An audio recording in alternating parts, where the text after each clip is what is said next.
Está começando mais um programa Hora Extra e nesta edição você confere as seguintes notícias. A depressão, segundo a Organização Mundial de Saúde, será o maior motivo de afastamentos no trabalho até 2020. A CLT garante estabilidade provisória à gestante em aviso prévio. E no bloco de entrevistas, o advogado Luiz Gustavo Nicoli fala sobre a validade da prova eletrônica no processo do trabalho. Hora Extra está começando agora. Fique com a gente.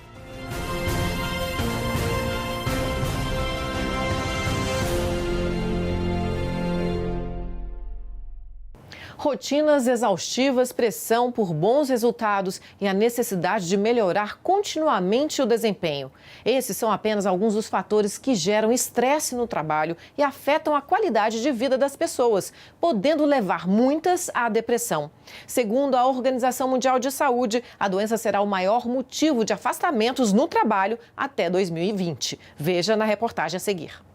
Com um pouco de dificuldade, o jovem Flávio Abreu de Resende consegue falar sobre o problema que o afastou do trabalho ao menos 4 vezes nos últimos 7 anos. É visível que ele ainda sofre com a situação. Flávio passou em um concurso público e assumiu o cargo de agente prisional em 2009.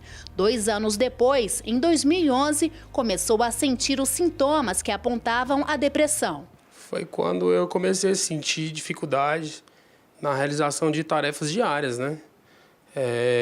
O próprio cuidado da higiene pessoal, escovar os dentes, tomar banho, dificuldade até de ir à própria agência bancária pagar uma conta. Pequenas tarefas que são simples, mas que parecem se tornar muito mais difíceis. Desde o primeiro afastamento, Flávio tem feito acompanhamento médico e, apesar de conseguir ter voltado às atividades, a depressão continuou e ele teve que se afastar novamente, chegando a ficar 19 meses em tratamento, longe do trabalho. As dificuldades são muitas e acontecem desde o início do problema. Foi difícil chegar à conclusão do que realmente se tratava, de pedir ajuda, de contar com as pessoas próximas, né? Entender o que realmente está acontecendo, né? No próprio trabalho você não tem esse apoio. Em casa é um pouco mais complicado, mas as pessoas mais próximas vão te apoiando, né?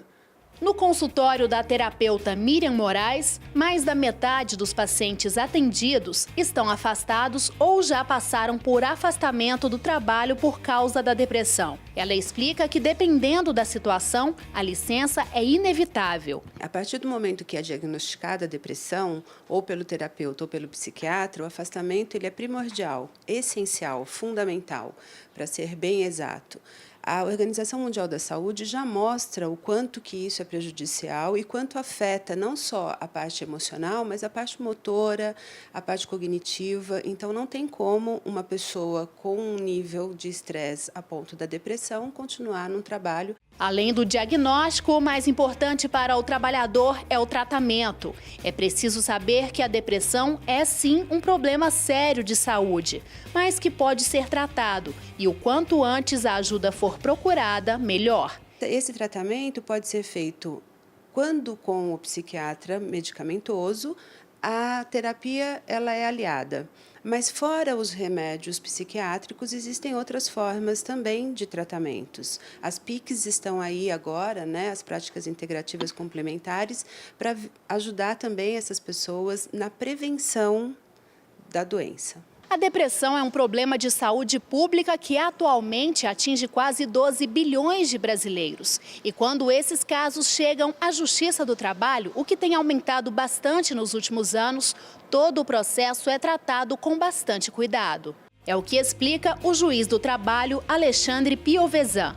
Ele confirma que os casos têm sido frequentes na Justiça do Trabalho. Quase 50% dos afastamentos previdenciários superiores a 15 dias são relacionados a doenças emocionais, doenças psicológicas.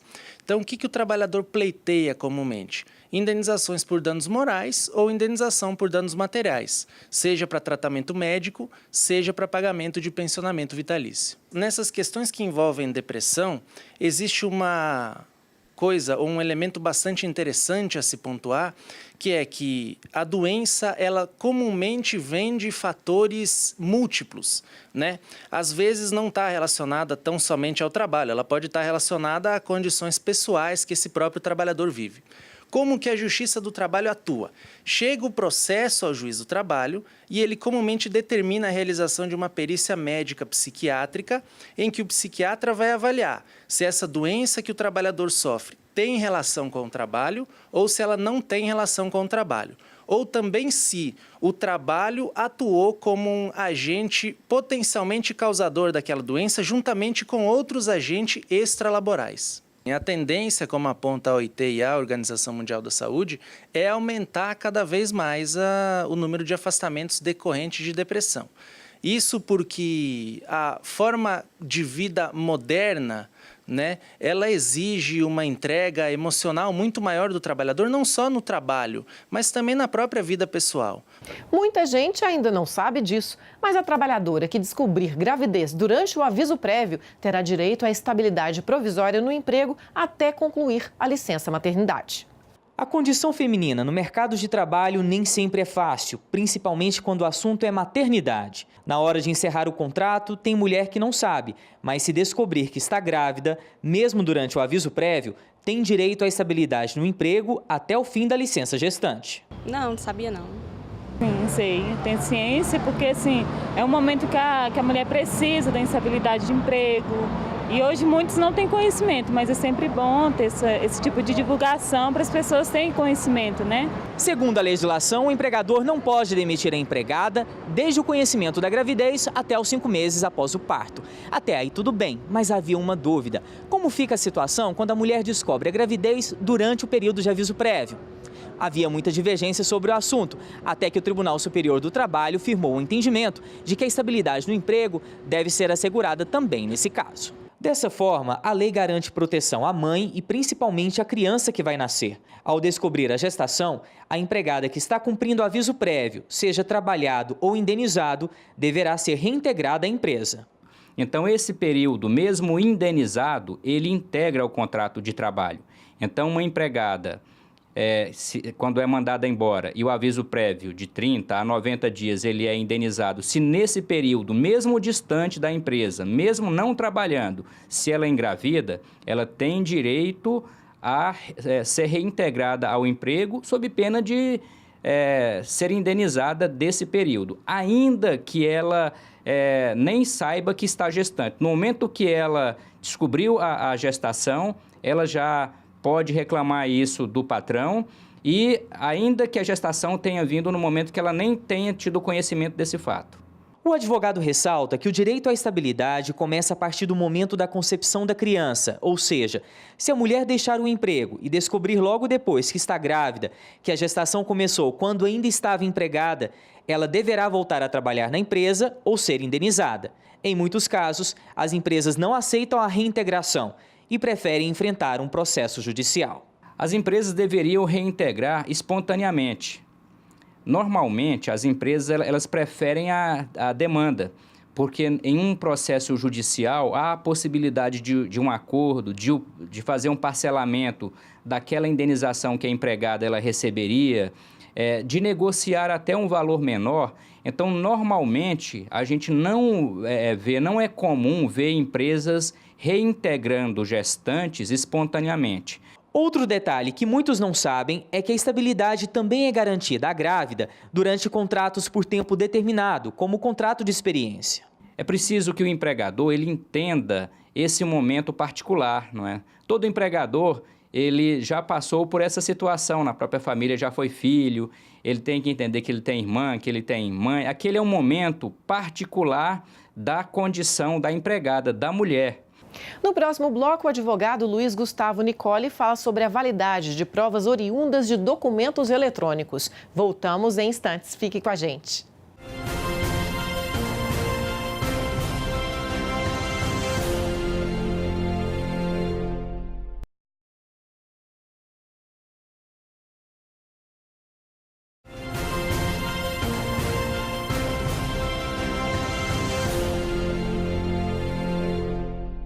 As redes sociais deixaram de ser apenas uma forma de entretenimento e comunicação entre amigos para se tornarem também um meio de prova em processos judiciais. Atualmente, pesquisas nos sites têm propiciado desde a identificação de fraudes até mesmo a descoberta de bens, posteriormente penhorados para o pagamento de dívidas. De acordo com especialistas, pelo menos 30% das provas apresentadas em ações judiciais hoje são obtidas por meio dessas redes. E para falar sobre a validade das provas eletrônicas no processo do trabalho, o nosso convidado de hoje é o advogado Luiz Gustavo Nicoli. Seja bem-vindo novamente à Hora Extra, doutor. Muito obrigado.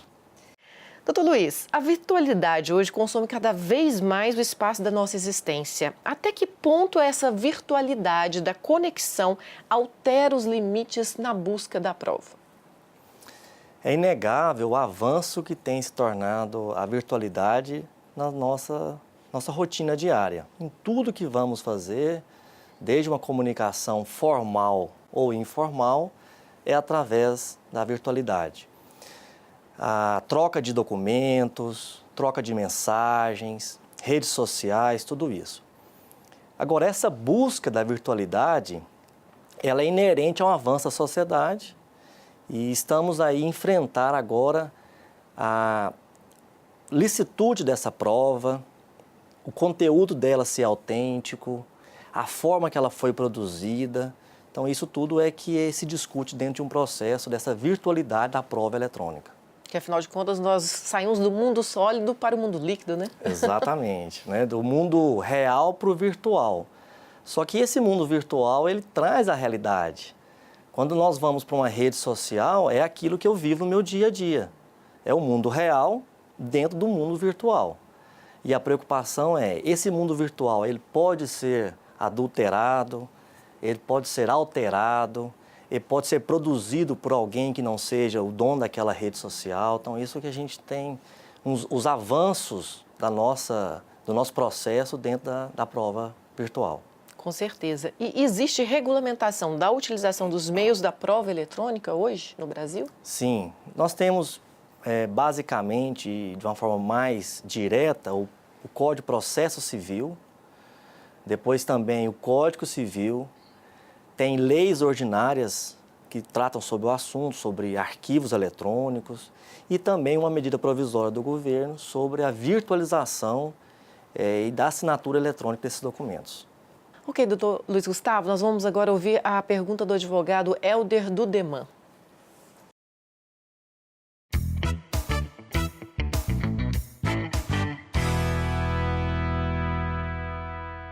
Olá, doutor Luiz. Eu gostaria de saber o seu entendimento acerca das intimações processuais dirigidas ao advogado via redes sociais. Isso, então, já existe na justiça brasileira? Já. Está caminhando para uma realidade mais rotineira, assim eu posso definir. E acho que ela será rapidamente adotada pelo avanço que vem surgindo na nossa legislação e também na nossa rotina processual. Vejamos bem, se o oficial de justiça, o diretor de secretaria, pode realizar uma intimação por telefone, por que não realizar via WhatsApp? Eu vejo que o WhatsApp dá ainda mais segurança de que aquele ato processual tenha ocorrido e tenha ocorrido diretamente para a parte do que uma certificação por telefone. Ali, feita a intimação pelo WhatsApp, pode ser printada a tela, certificado pelo servidor da Justiça de que realizou e comprova que ela foi realizada. Aí o que é interessante, o advogado, ao inserir o telefone de contato na peça, na petição inicial, na procuração, o telefone correto, ele manter atualizados seus dados no processo, porque isso já é previsto no Código de Processo Civil e certamente vai avançar ainda mais com o passar do tempo. Com certeza. E como a jurisprudência dos tribunais tem se posicionado sobre o tema? A jurisprudência ela é um pouco mais lenta do que aquilo que vem realmente acontecendo. Para se chegar a uma jurisprudência, deve-se ter decisões reiteradas sobre aquele mesmo assunto. E, às vezes, isso demanda tempo. Então, a prova virtual, a prova eletrônica, ela é recente, nós temos dentro de uma década, talvez até menos, que a jurisprudência já tem caminhado nesse sentido. Ela é válida, ela é aceita pela justiça, mas se adota primordialmente o contraditório daquela prova, se a parte a quem é direcionada aquela prova contesta, impugna aquela prova, tem que se buscar meios outros de prova para se comprovar que aquela conversa por WhatsApp ou aquela publicação na rede social de fato aconteceu. E aí você pode buscar um complemento da prova através da prova oral, através de uma prova pericial, que é a mais importante para se comprovar essa prova eletrônica, porque aí se busca o endereço de IP, se busca de onde partiu aquela mensagem, qual que é o destinatário e até quem fez aquela mensagem. Se realmente, através da minha rede social, fui eu mesmo quem fiz aquela postagem. Pode ser um hacker. Então, a prova pericial, ela pode chegar a essa conclusão. E será que hoje, no mundo das fake news, a prova pericial é capaz realmente de detectar se uma informação é falsa ou não? O juiz, quando ele vai trazer a decisão para um processo, ele não traz ali uma decisão real de acordo com um fato, se tenha realmente acontecido. Ele vem por uma probabilidade. E essa probabilidade, ela se busca através de um contexto probatório, não através de uma única prova. Se é só pela prova virtual, se é só pela prova pericial. Mas o avanço da tecnologia, também na área pericial, ela dá a possibilidade ao magistrado de ter segurança na sua decisão. Hoje nós temos técnicos periciais que têm como identificar até a máquina que partiu aquela mensagem.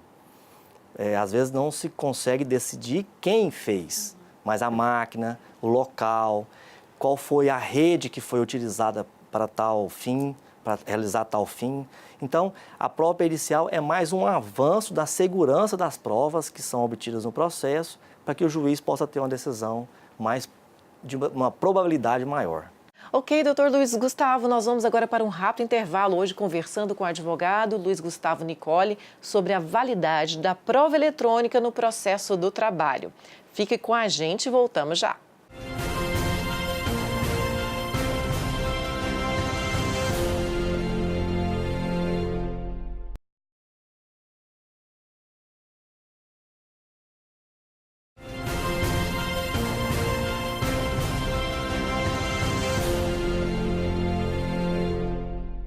Hora Extra está de volta. Hoje conversamos com o advogado Luiz Gustavo Nicoli sobre a validade da prova eletrônica no processo do trabalho. Doutor Luiz Gustavo, o e-mail é válido como prova judicial. Nós temos visto aí na justiça, né? Mas como dissipar dúvidas quanto à possível desvirtuação de conteúdo, já que é possível adulterar o conteúdo pelo próprio meio eletrônico? Que cuidados o advogado deve ter ao utilizar uma prova eletrônica? Tanto o advogado quanto também a pessoa ofendida, através de um e-mail ou até mesmo de uma rede social. Acho que a primeira orientação é você manter aquele e-mail eletronicamente e impresso. É importante que você imprima o e-mail, porque ele pode ser facilmente deletado. Não só através do meu comando, mas também de um comando de um outro hacker que entra na minha máquina e exclui, ou no meu provedor e exclui aquele e-mail. Então, a primeira coisa é você manter os dois tipos de arquivos, eletrônico e também documentado. E, além disso, rapidamente ir até um cartório de notas e realizar uma ata notarial. Essa ata ela vai dar validade ao conteúdo do que está sendo questionado ou que vai ser discutido e traz segurança jurídica ao magistrado de que aquilo realmente aconteceu naquele tempo, através daquela máquina, daquela forma, e qual era o conteúdo que estava sendo apresentado. Isso é uma coisa nova? Muita gente ainda não sabe disso? Que existe essa possibilidade de ser validado pelo cartório? Não é novo. Nós temos no Código de Processo Civil de 2015, mas já previa essa ata no Código 73. Então, talvez não é difundido, não é utilizado. Mas a preocupação que tanto o advogado, que às vezes quando chega para o advogado aquela situação, já se passou às vezes meses. Então é preciso também que a parte que tem essa preocupação de ir até o cartório, fazer essa ata e também preservar esse e-mail, e tanto físico como eletrônico. Com certeza. Uma questão que vem sendo enfrentada pelos tribunais em relação à validade das provas obtidas nas páginas da internet, especialmente nas redes sociais. Como emprestar validade probatória a essa modalidade documental? Facebook, Instagram, etc.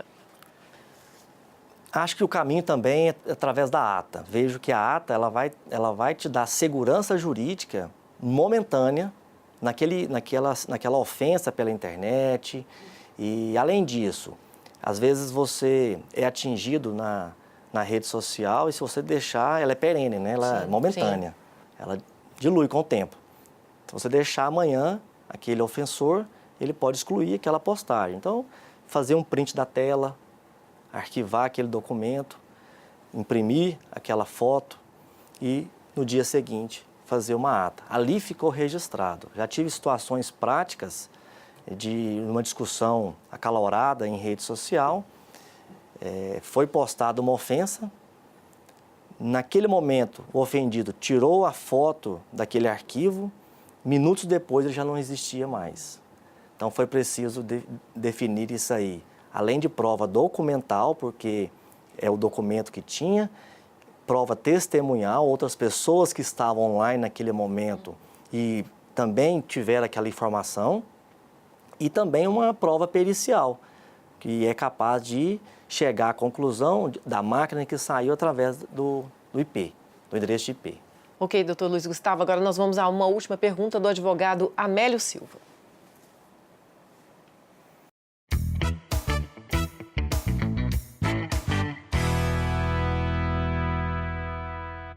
Olá, Luiz. Neste momento em que o Brasil está vivendo o momento do WhatsApp, mudando até eleições, como é que fica a prova do empregado, do empregador, utilizando o WhatsApp?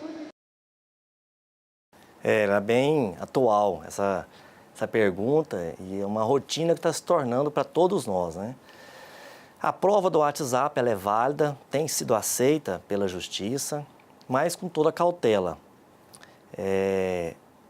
Primeiro, identificar o ofensor, o ofendido, o meio virtual que ele foi utilizado, às vezes foi num grupo, às vezes individual, e printar a tela também fazendo a ata notarial. É extremamente importante. A ata ela vai solucionar todos esses problemas.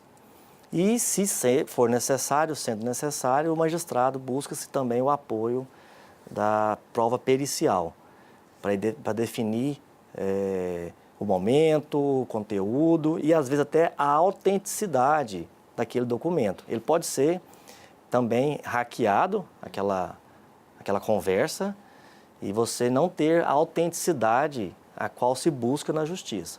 Então, é importante. E só uma observação, o documento eletrônico, ele sempre busca a assinatura do envio. Quem enviou, ele assina. Mesmo que às vezes não assine diretamente, ele assina virtualmente. E a dificuldade de você identificar de quem é essa assinatura. Então, você, numa discussão processual, você busca as partes que estão ali envolvidas naquela situação, de onde saiu, para quem foi destinatário, e o conteúdo, se o conteúdo realmente é aquele que se está apresentando no processo. Certo. E pode-se dizer, então, que as provas eletrônicas são menos vulneráveis do que os documentos analógicos? Sim, menos vulneráveis, sim. Eu acho que nós estamos avançando para uma segurança jurídica com esses documentos eletrônicos. Mas também não é 100%. Não se tem segurança plena de que aquela prova eletrônica ela seja 100% segura. Pode haver, infelizmente, do mesmo jeito que avança a tecnologia para se descobrir a autenticidade, o remetente, o destinatário, se avança também a tecnologia para os hackers. Então, a gente vê tão seguro é o sistema bancário que ele é invadido. Então, essa prova também, infelizmente, ela não é 100% segura. Ok, doutor Luiz Gustavo, muito obrigada pelos esclarecimentos tão importantes aqui acerca desse assunto. Eu que agradeço e uma oportunidade esplêndida de um assunto moderno e que certamente trará informações aí para os nossos telespectadores. Com certeza. Hora Extra fica por aqui. Obrigada por sua atenção. Hoje conversamos com o advogado Luiz Gustavo Nicoli sobre a validade da prova eletrônica no processo do trabalho. Não deixe de acompanhar mais notícias do TRT de Goiás pelas redes sociais e pela rádio web. Até a próxima semana.